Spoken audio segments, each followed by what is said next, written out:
أعوذ بالله من الشيطان الرجيم بسم الله الرحمن الرحيم لا إله إلا الله محمد رسول الله صلى الله على حبيبه محمد وآله وسلم. Assalamu alaikum wa rahmatullahi wa barakatuh.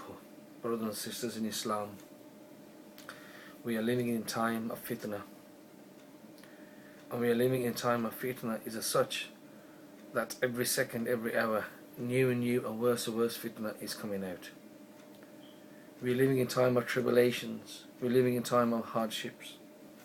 Despite all of this, we are living in a time, brothers and sisters in Islam, where competition is on a rise, and this competition is for the love of dunya.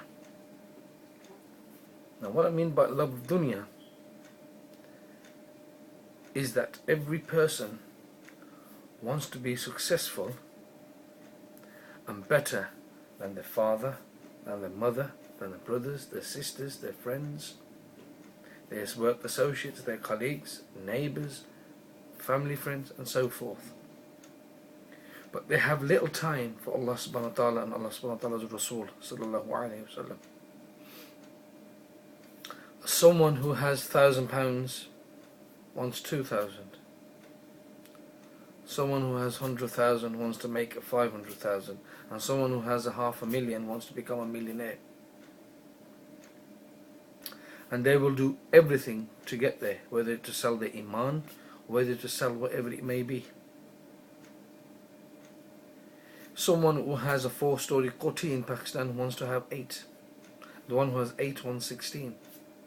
And this is what Prophet sallallahu alaihi wasallam said, that there will be a time, and one of the signs of the Yawm al-Qiyamah will be is that everybody's going to outweigh each other.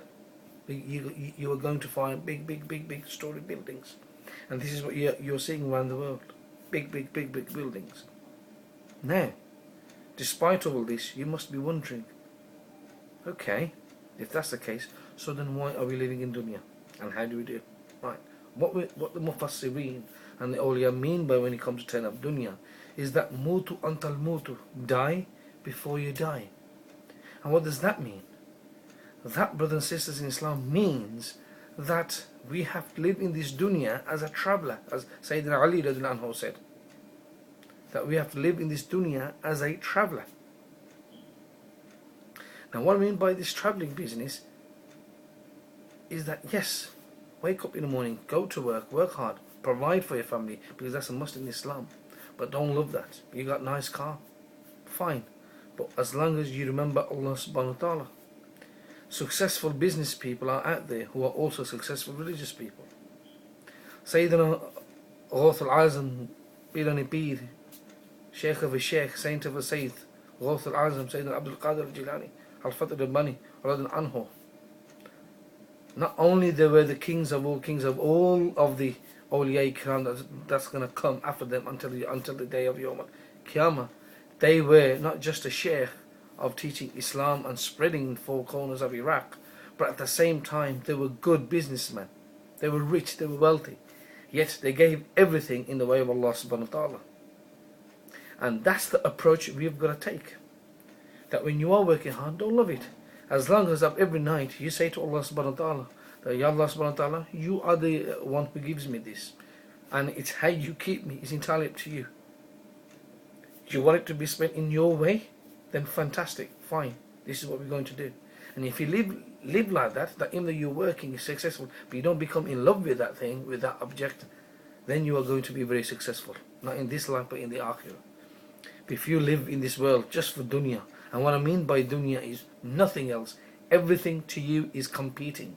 Everything to you is a challenge of being best. But brothers and sisters in Islam, it's sad to say that this is the norm of the society that's happening around us, around the world, around the globe, around the society. And it's getting such a time that people are going away from Allah subhanahu wa ta'ala and Allah's Rasul and the teachings of the Sharia, the Sunnah, and putting the time and effort and passion and determination and attitude into dunya. And it's the same dunya that is going away from you. A person who has wealth, who has everything, he has the flashiest car, he has the flashiest mansion that can live with, he has flashes in everything, okay, he's got the women, he's got the car, he's got everything, yet he sees as someone, a person that who he thinks is lower than him, who hasn't got as much what he has, but he's always happy, he's got schoon, he's got skina, he's got tranquility, he's got peace.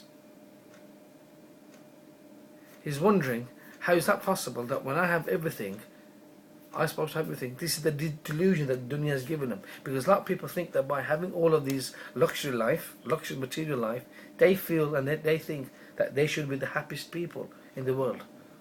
You have to just look at the statistics. Why is it that every time you turn to your news, your internet, your radio, whatever it may be, there's always a story about a celebrity, successful celebrity in dunya, who has committed a suicide or has become a drug addict, despite they got everything.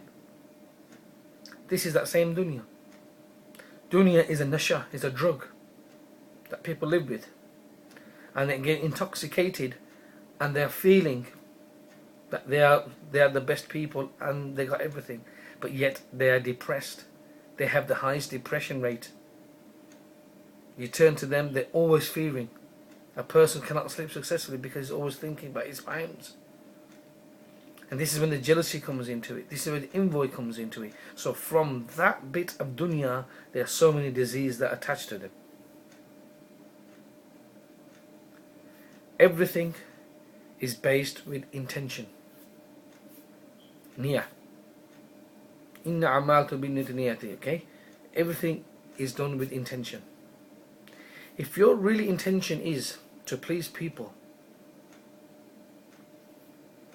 but you come across as though you're doing a great deed, that is of no use, because this is what's happening today as well. Hazrat Prophet says that everything is with intention, sincerity, khulus dil. Allah subhanahu wa ta'ala on the day of Yawm al-Qiyamah will not look at what tribe you come from. They won't look at what society, what rank you had, what degree you had, what wealth you had. But despite all of that, Allah subhanahu wa ta'ala looks at the heart. What have you done for me? What have you done for humanity? Have you spent anything in my way? That's what Allah subhanahu wa ta'ala looks at. And everything that we do is do with intention. If we do same intention of a good cause, that would make you as a good deeds. So brothers and sisters in Islam, dunya is misconception. And stay with me and we'll take you through to the part 2.